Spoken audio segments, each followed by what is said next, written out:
In today's unboxing video, we're going to have a look at the Porsche 911 GT3 from Alpha Model. This is a 1/24th scale full detail kit. At least it's what it says on the box here. But what they mean with full detail is that it pretty much has no engine, just a really nicely detailed in and exterior and a basic chassis. So let's have a look on the general contents of the box itself and then go over the parts in a bit more detail further on in the video.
So in this first bag, there is a mix of parts for both in and exterior. Let's start off with a couple of the exterior parts, like this one for on the rear engine cover.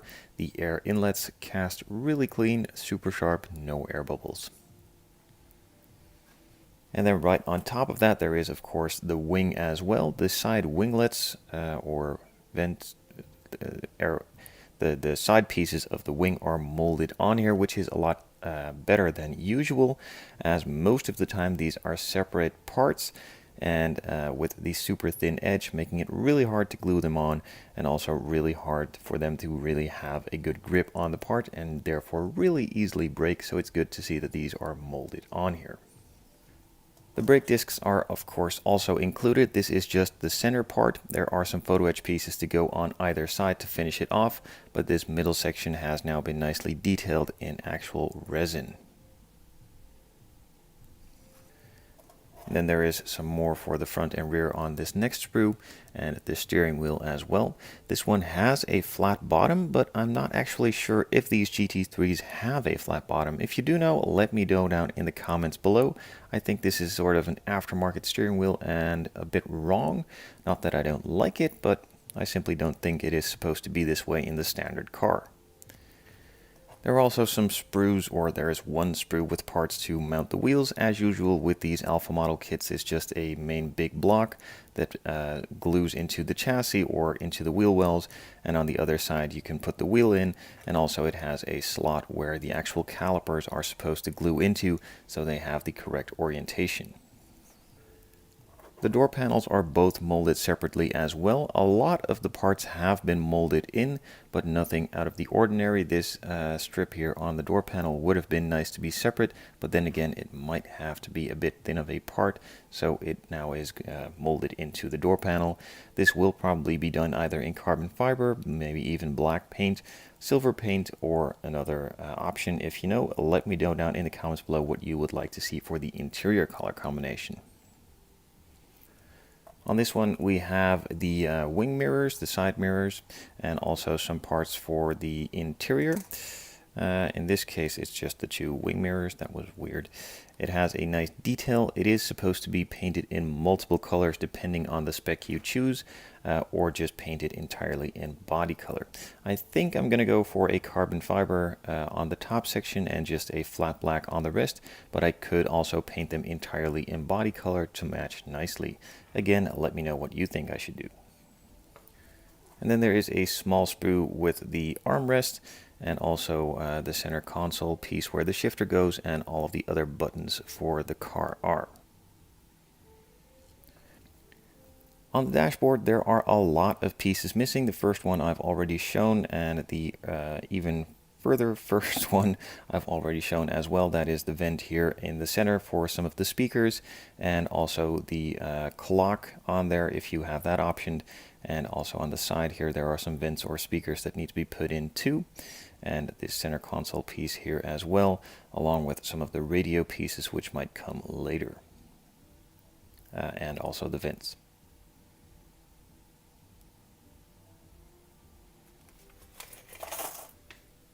In the second bag, big bag of parts, there are some more interior bits. To start off with the seats.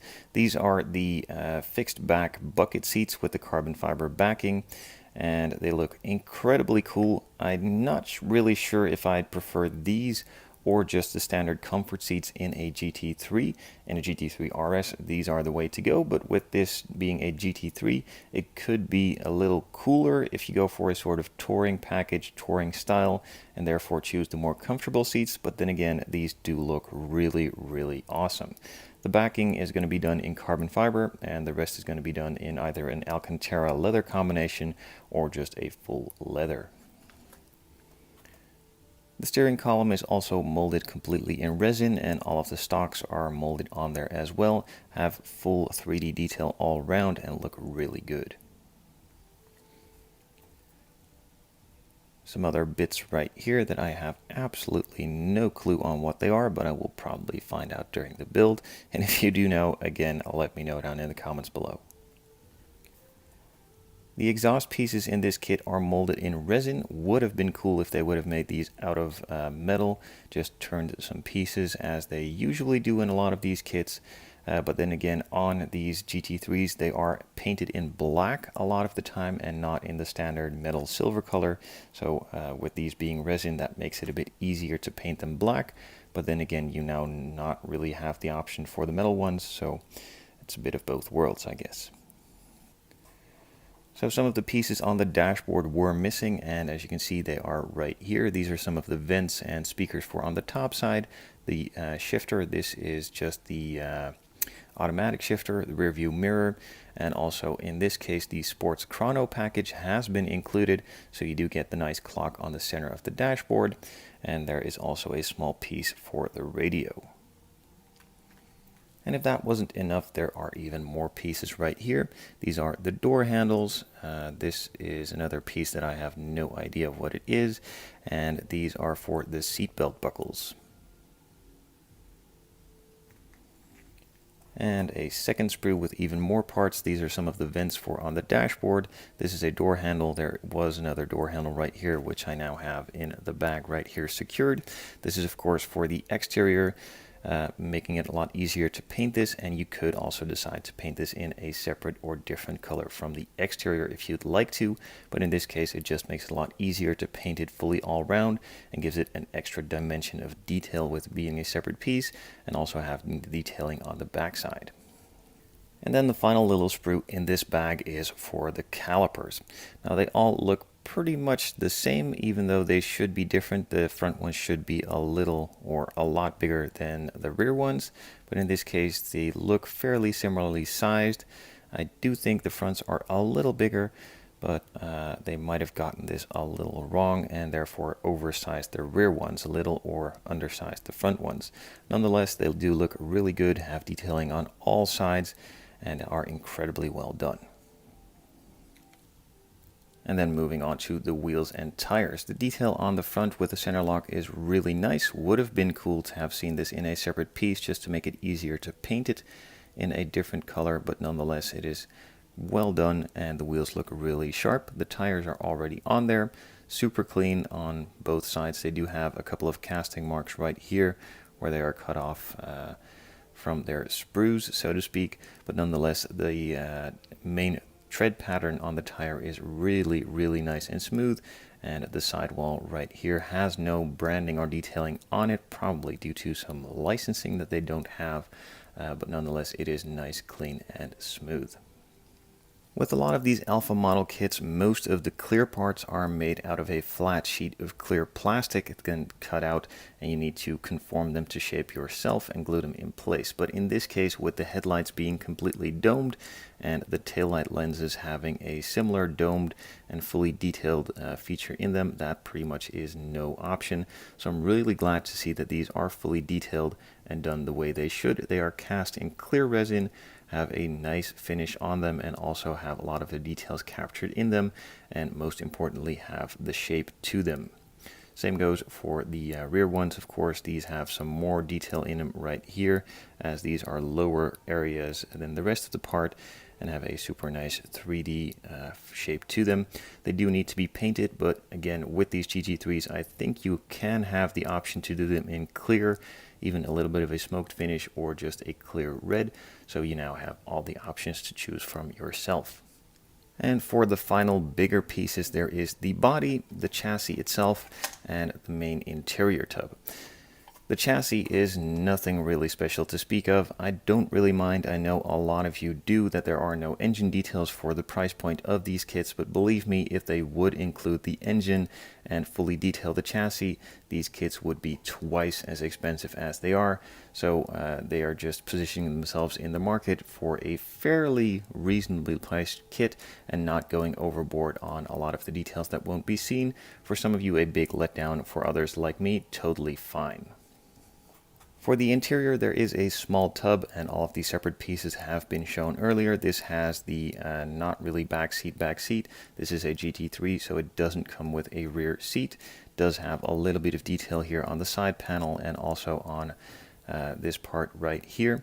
There are some holes for the seats to slot into, some space for the center console to be put on top of along with the dashboard.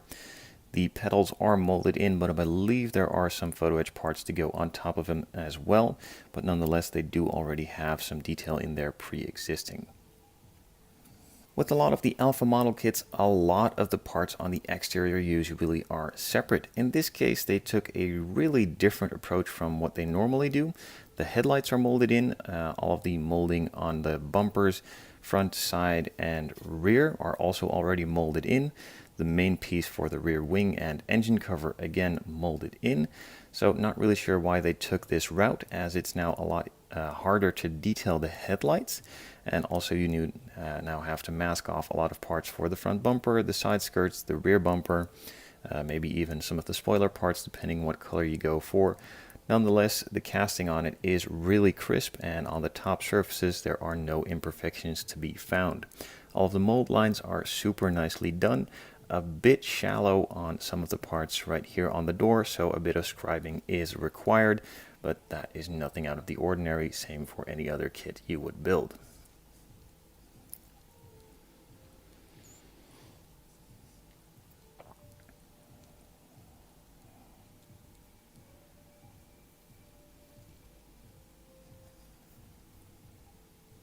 For all of the final parts, bits, details, pieces, tidbits, and whatever you can think of, there are a variety of additional sheets included. First one, just going to start from the top, is a small decal sheet. It has a lot of small details for on the interior, like some of the speakers on the doors, some GT3 logos in red. No idea why they just have the red ones. The Porsche scripts for on the calipers, even the center locking logos for on the wheels, including the main center caps. Some details for on that center console with the buttons and the options. Some GT3 license plates and also some striping. I believe this is optional for on the seats if you'd like to. Then there is a second small sheet with decals. These are actually a sort of metal decal, not really a decal. They slide off with using water, and once you stuck them in place, they are permanently there, so not really much wiggle room, but the detail on these is incredible.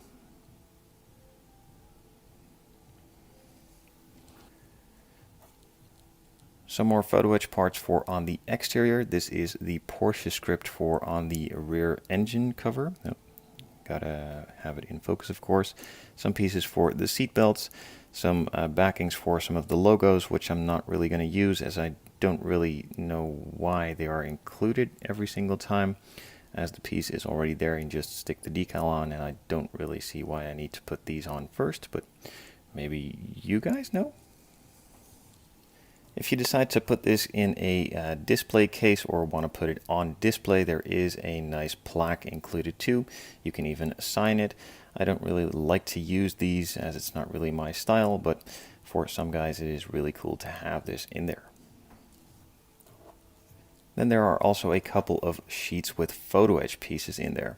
A couple super thin ones for the headlights, some of the mirrors, interior trim pieces, and also a guide to put on the real logos on the engine cover for the GT3 and also the Porsche script. And then on a bigger sheet there are a lot of grills, vents, and other stuff like pieces for the interior detail on the headlight, headliner, and also some taillight detail pieces that need to be glued in, even some wipers and other stuff all around. And on the final one, there are some more pieces for a license plate, the pedals that I mentioned earlier. No idea what this is, but there are many of them, so it seems important. Some of the vents for on the interior, and also the main discs for the brakes. A small sticker sheet with metal transfers is included for the rear view mirrors on the exterior and interior as well. Would have been nice if the GT3 and Porsche script would have been on here as well, as now you just need to glue on a lot of super tiny metal pieces, and that could get really messy really quickly, so that is a bit of a thumbs down for me. If you have the technology to do this, then do this for all of the parts that would make sense and would make it a lot easier. And underneath the clear parts there is a final sheet of photo etch parts. These are, I believe, for the rear wing with some of these scripts on the sides, and also the wing uprights, I'm guessing. And then finally there is also a small sheet with pre-cut and pre-painted clear parts for the windshield, the rear window, the side windows, some other parts right here, and also the indicators on the side of the front fenders. Not really a fan of this. They could have done this in some cast resin as well, as these need to conform to shape and aren't really easily that flat. For the rest of the pieces it has a nice outline. All of the bubbling you see here is from the clear protective sheet that is on both sides, so that will be gone once you take it off, as you can see on the other side, and they will be nice and shiny. It is nice that they are pre-cut and pre-painted, but I'm still not a huge fan of these flat pieces that need to conform to a pretty round shape in general. Nonetheless, we get around this and it works really well usually, but it would be a lot nicer as having this in standard kits, being a bit thicker plastic and also already conformed to shape. That's it for this unboxing. If you guys know what color I should paint this in, feel free to leave a comment along with all of the other suggestions that I asked for during this video. I would appreciate you leaving a comment. Check out my website, thescalemodelingchannel.com, for a load of color options that I have available, and let me know which one you would choose.